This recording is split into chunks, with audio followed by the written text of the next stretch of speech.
Olá pessoal, como estão todos? Tudo bem?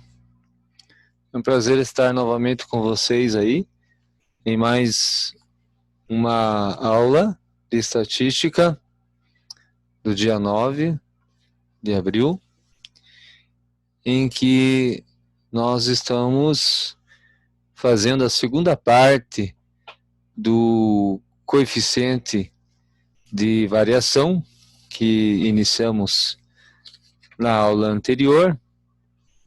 E como nós conversávamos, né?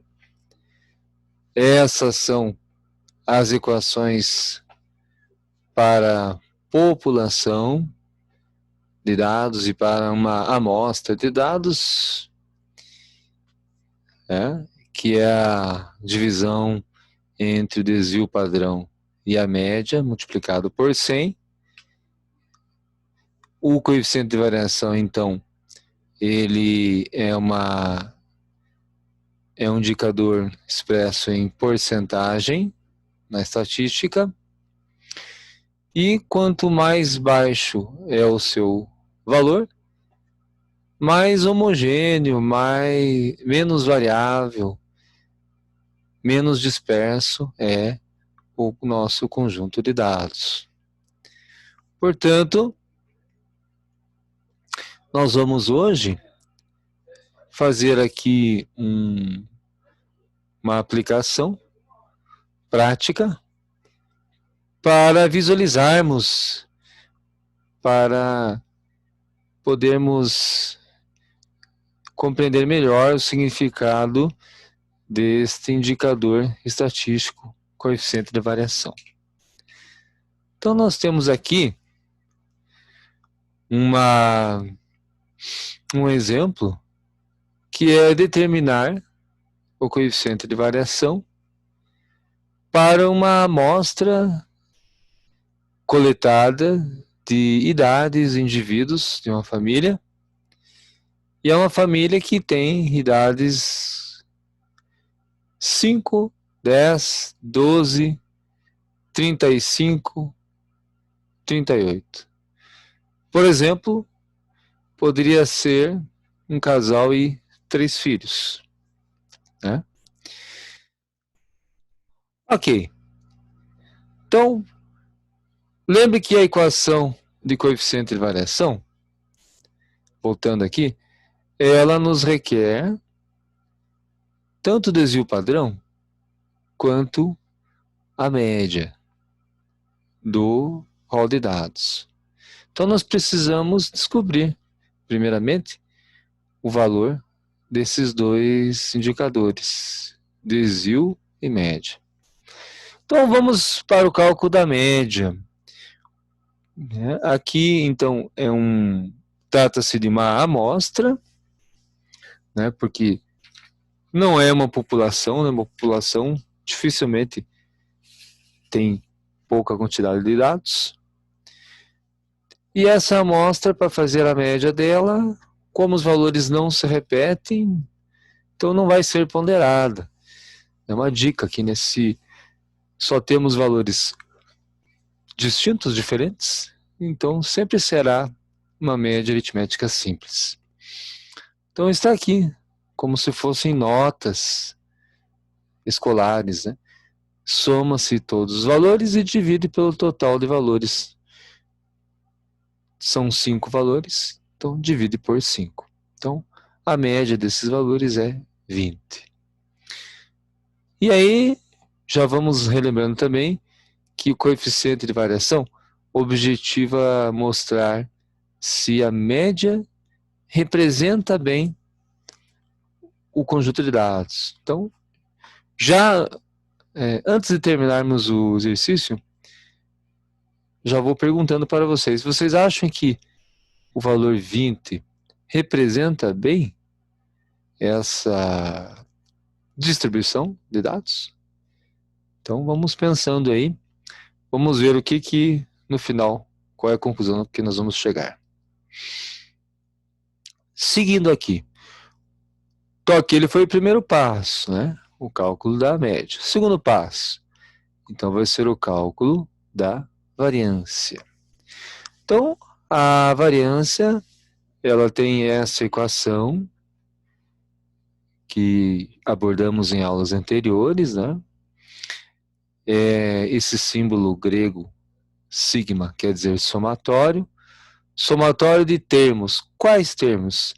Esses termos aqui, ó, que ele vem lá do desvio médio, não sei se vocês recordam, que é sempre a média, sempre o valor menos a média, eleva ao quadrado. O valor menos a média, eleva ao quadrado. O valor que eu digo, cada um desses valores aqui, né? 5, 10, 12, 35, 38. E cada vez que você subtrai e eleva ao quadrado, você vai fazendo somatório. Você soma os termos. Você repete esse termo para cada dado e após elevar ao quadrado, soma todos. Então, é uma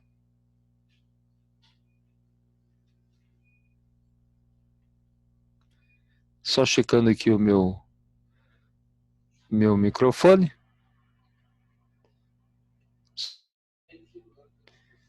Ok, eu acho que voltou. Deu uma falhazinha no meu microfone, acho que voltou. Então, esta é a nossa equação para variância e aqui nós desenvolvemos da seguinte forma, né? O N é 5, a média é 20, e no lugar do X nós vamos colocando os valores 5, 10, 12, 35 e 38. Tá?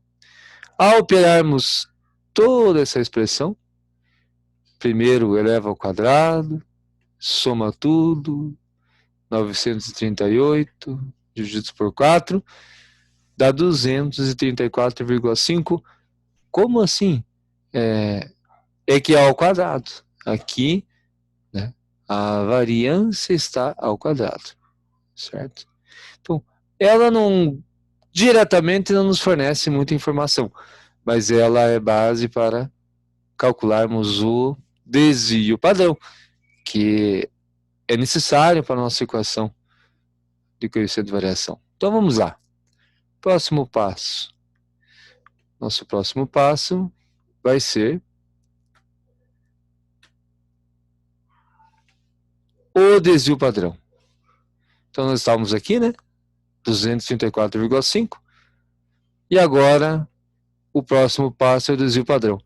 Nada mais é do que extrair a raiz quadrada, que teremos como resposta do desvio padrão para uma amostra 15,31 anos. Então é a unidade. Desvio padrão é unidimensional em anos. Voltando aqui um pouquinho, a variância é bidimensional, ao quadrado, anos ao quadrado. Agora sim, nós já temos a média, que deu 20, temos o desvio padrão, que deu 15,31. O último passo, finalmente calcular em porcentagem o coeficiente de variação. Está aqui a equação. O desvio padrão deu 15,31, a média deu 20, vezes 100. Fazendo este cálculo, teremos como resposta 76,55. Bom, como é um valor mais para alto do que para baixo, né? Então a conclusão é que os dados são dispersos, porque esse é o coeficiente de variação. Esses dados variam muito, é uma distribuição heterogênea, porque tem dados de 5, de 10, de 32, de 38. Então, a média, a conclusão é que a média não é boa. A média que deu 20 anos, né, ela não representa bem esse conjunto de dados. Daí, para esse caso, poderia-se optar pela moda, pela mediana, né, verificar qual que ficaria mais adequado dependendo da aplicação que fosse fazer.